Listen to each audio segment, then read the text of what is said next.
You have cancer. 3 words. That's all it takes to turn a life upside down. That's all it took to change my family's life forever.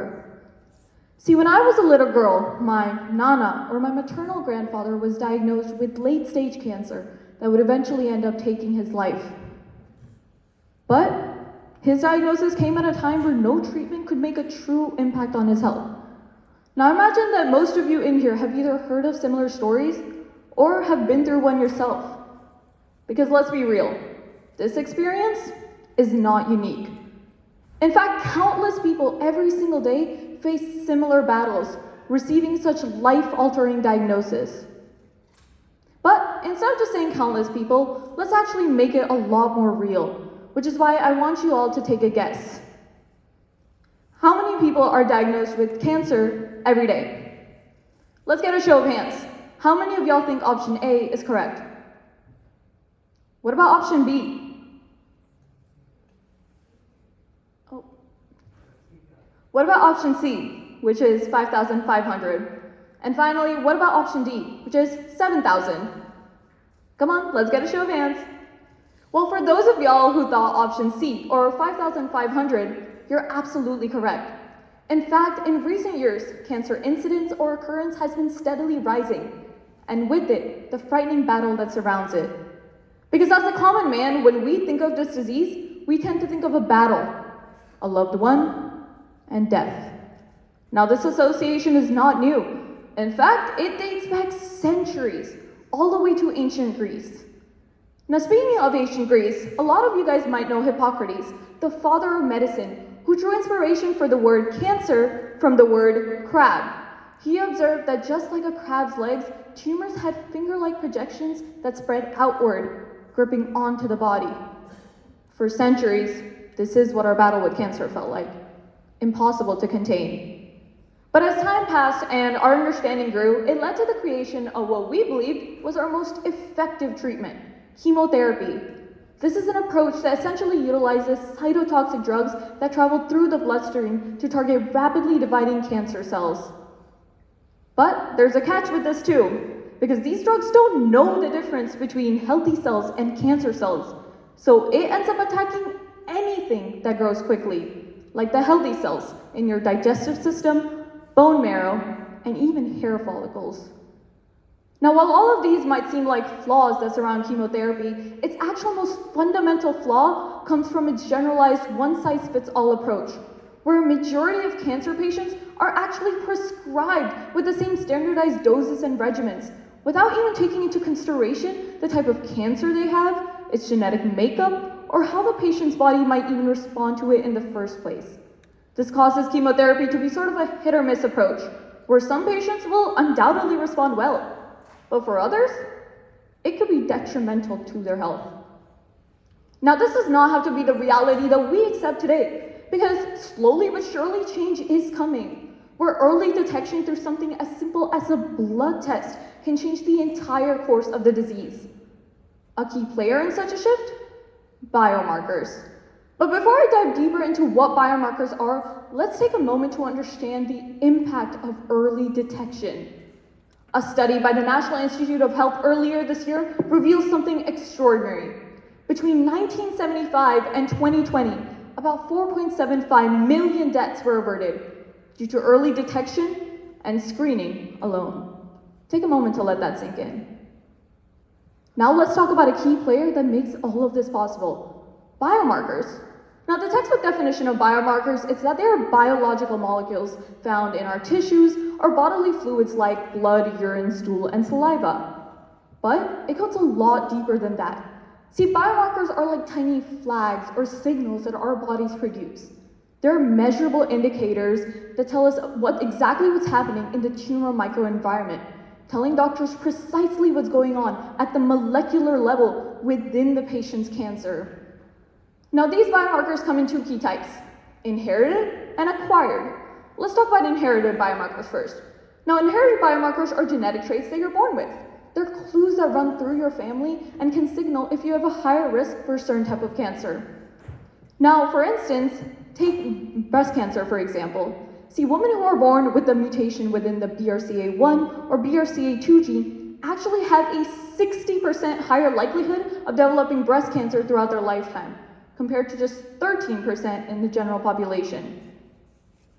Now let's talk about acquired biomarkers, which are entirely different. They are changes in your DNA, proteins, or other molecules that happen throughout your lifetime. Now, these biomarkers can result due to mutations within the tumor cells or other cells due to factors like environmental exposure and lifestyle choices. Now, on top of all of that, these biomarkers are groundbreaking because they tell us exactly what's happening within the tumor cell. Now, take ctDNA for example, which is circulating tumor DNA. Now, these are small DNA fragments that are spread into your bloodstream by tumor cells. Now, these DNA fragments, while small, are mighty because they tell us precisely what's happening at the molecular level because they're like detectives in our blood. But why is this all so important? And the answer actually narrows down to biomarkers' 3 key utilities: diagnosis, treatment, and monitoring. Let's talk about diagnosis first. See, biomarkers don't just tell doctors if a patient has cancer, but rather what type of cancer they have. By identifying specific genetic mutations that differ one form of cancer from the other, biomarkers can make diagnosis a lot more precise than what it used to be due to traditional imaging. Now let's talk about treatment, which is actually where biomarker testing truly shines. See, through the use of something called predictive biomarkers, doctors are now able to customize treatment for the patient based on the specific genetic mutations of that tumor. Now, on top of all of that, this type of testing can save a lot of money. See, we all know that traditional cancer treatments like chemotherapy come with a hefty price tag. But now, by utilizing biomarker testing, we can identify patients who might not even need such aggressive and expensive treatment in the first place, helping significantly reduce their healthcare costs. And finally, let's talk about monitoring. See, after giving these patients these drugs and treatments, doctors are able to use biomarker testing to identify whether the tumor is even responding to these treatments in the first place. Now, you all may be wondering, where does this all lead us? And the answer is, it leads us towards something called a tumor-agnostic approach to treatment. But that sounds like a lot of jargon, so let's actually break it down. See, doctors first used to classify cancers from where they occurred within the body, like breast, lung, or colon cancer. But now, by utilizing biomarker testing, they're able to zero in on the specific genetic mutations that drive that tumor. And this naturally leads us to something called precision medicine, which is exactly what it sounds: precise medicine. And it takes things a step further by tailoring these treatments for these patients based on their specific disease-specific biomarkers. Now, a major part of this evolution is actually something called immuno-oncology, which is a field powered by biomarkers. This is all about using the body's own immune system to fight cancer more effectively. Now, let me let you guys in on a secret. Our immune system is pretty smart. It knows how to tell the difference between healthy cells and those it sees as threats, like germs or cancer cells. Now, this is made possible through the use of something called T cells, which act as the immune system's soldiers, attacking anything foreign while leaving the body's own healthy cells alone. Now, to regulate this entire process, the body uses something called checkpoint proteins, which work like on and off switches to control immune responses. Think of them like traffic lights. Just like cars respond to the red and green signals that these traffic lights give, these T cells respond to the on and off switches that these checkpoint proteins give them. But that's exactly where the problem comes in. See, our cancer cells are even smarter. They figured out a way to hijack these checkpoint proteins, essentially allowing them to continue growing unchecked. Now, to understand this better, let's actually take a look at one of the key players in this game of cat and mouse, PD-L1. Now, PD-L1 is a checkpoint protein found on T cells, and it works like an off switch after binding to another protein called PD-1. Now, PD-L1 is commonly found in healthy cells, which is good because that means the T cells won't attack something that's actually good for us. But there's a problem, because PD-L1 is often found in cancer cells as well, which means after binding to PD-1, they can basically hide in plain sight while our T cells do absolutely nothing, and stand in the corner. Now, to counter this, scientists have recently developed something called monoclonal antibodies, which work to turn the immune system's off switch back on by targeting either PD-1 or PD-L1. Now, by doing this, it's important that we remember that scientists aren't introducing anything new to the body. They're simply amplifying the body's natural ability to fight back. And because of this, these checkpoint inhibitors have actually become one of the most promising first-line treatments for many types of cancers. Now, as we talk about this, let's take a moment to truly grasp the importance and the magnitude of the impact that biomarker testing has had. To put things into perspective, consider this. The widespread use of something called the Pap test, a simple cell-based biomarker, which a majority of you have all either heard about or done on yourself, has actually led to a widespread 99% reduction in deaths caused by cervical cancer. Take a moment to let that sink in. 99%. The power of biomarkers isn't just theoretical, it's already saving lives. And the future holds even more potential, driven by breakthroughs in artificial intelligence, or AI.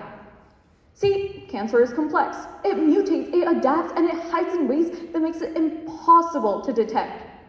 But this is exactly where AI comes in. See, because of its machine learning algorithms, it can now identify biomarker data beyond human capability, helping make diagnosis a lot more precise than what it used to be before. Now, but you may be wondering, is this data really that important?